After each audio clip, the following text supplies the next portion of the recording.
42% BC రిజర్వేషన్ల కోసం ordinance కరెక్టే. ఈ విషయంలో బీఆర్ఎస్ నేతలు నా దారికి రావాల్సింది. ఎమ్మెల్సీ కవిత. రేవంత్ ఉత్తమ్ గోదావరి జలను చంద్రబాబు చేతిలో పెట్టారు. కాంట్రాక్టర్లు కమిషన్ల కోసమే బనకచెల కడుతున్నారు. మెగా కంపెనీకి కాంట్రాక్ట్ ఇచ్చే కుట్రలు జరుగుతున్నాయి. తీన్మార్మల వ్యాఖ్యలపై బీఆర్ఎస్ నేతలు స్పందించకపోవడం వాళ్ళ విజ్ఞత వదిలేస్తున్నట్టు వ్యాఖ్యానికి వార్త కథనం వచ్చింది.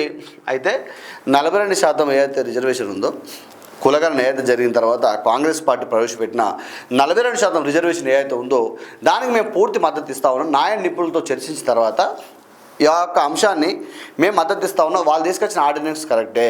ఇప్పుడు పూర్తిగా కేంద్ర ప్రభుత్వం చేతిలో ఉన్నప్పుడు 9వ షెడ్యూల్లో పెట్టాల్సిన అవసరం ఉంటుంది. ఇప్పుడైతే ఆర్డినెన్స్ కరెక్టే. కాంగ్రెస్ పార్టీ నిర్ణయాన్ని మేము సమర్థిస్తూ ఉన్నాం. ఇలా బీఆర్ఎస్ పార్టీ నేతలు ఏదో వ్యతిరేకించాలని ఇలా వ్యతిరేకిస్తున్నారు తప్ప పూర్తిగా మీరు గమనించవచ్చు, పూర్తిగా అది కరెక్టే. ఈ నేడో రేపో ఎల్లుండో వాళ్ళు కూడా నా దారికి రావాల్సిందే అని చెప్పి కవితమ్మ గారు మాట్లాడారు. ఇంకొక వార్త కూడా ఇక్కడ చేయడం జరిగింది. ఏమని తీన్మార్ వ్యాఖ్యలపై బీఆర్ఎస్ నేతలు తీన్మార్ మనల్ని ఏదైతే వ్యాఖ్యలు చేసినాడో నేను కూడా మొన్న వార్తాకథలో చెప్పడం జరిగింది.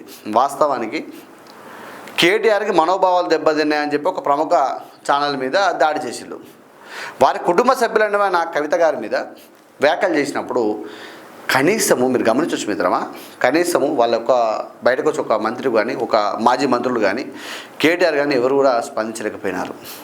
మీ కుటుంబ సభ్యురాలే కదా, సరే మీకు ఏమైనా పంపకాలు రకరకాల ఏ పంచాయతీ ఉండవచ్చు, అది మాకు అనవసరం విషయం. అది మాకు అవసరం లేని విషయాన్ని మేము మాట్లాడదలుచుకోలేదు ఇక్కడ.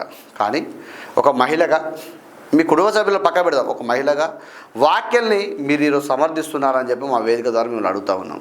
ఎందుకంటే కనీసం మీరు ఒక మహిళ మీద మాట్లాడితే మహిళకు అండగా నిలబడాల్సింది పోయి మీరు కనీసము మాట్లాడలేకపోవడం శోచనీయం. ఇక్కడ అంటే మీరు సాటి మహిళల్ని ఏ విధంగా చూస్తారని చెప్పి మేము భావించాల్సి వస్తుంది. మీకు మహిళలు అంటే గౌరవం ఉండదు, తెలంగాణ ప్రజలంటే గౌరవం ఉండదు. మీరు దేనికోసం మీరు పార్టీ పెట్టింది నాకు అర్థం కాదు. మీ అధికారం అనుభవించడానికి పెట్టుకున్నారా? మీ కుటుంబ సభ్యురాలుగా మీరు న్యాయం చేయనప్పుడు మీరు ఇంకెవరికి న్యాయం చేయగలుగుతారు? ఏదేమైనా కూడా ఈ విషయం చాలా బాధాకరం. 10 సంవత్సరాలు బీఆర్ఎస్ పార్టీతో ఉన్న కవిత గారు వాళ్ళ పార్టీ, వాళ్ళ సొంత పార్టీ, ఈరోజు వాళ్ళ సరే ఏదో జరిగి బయటకు వచ్చినప్పుడు కనీసం మాట్లాడకపోవడం అనేది ఇలా బాధాకర విషయం ఇదైతే.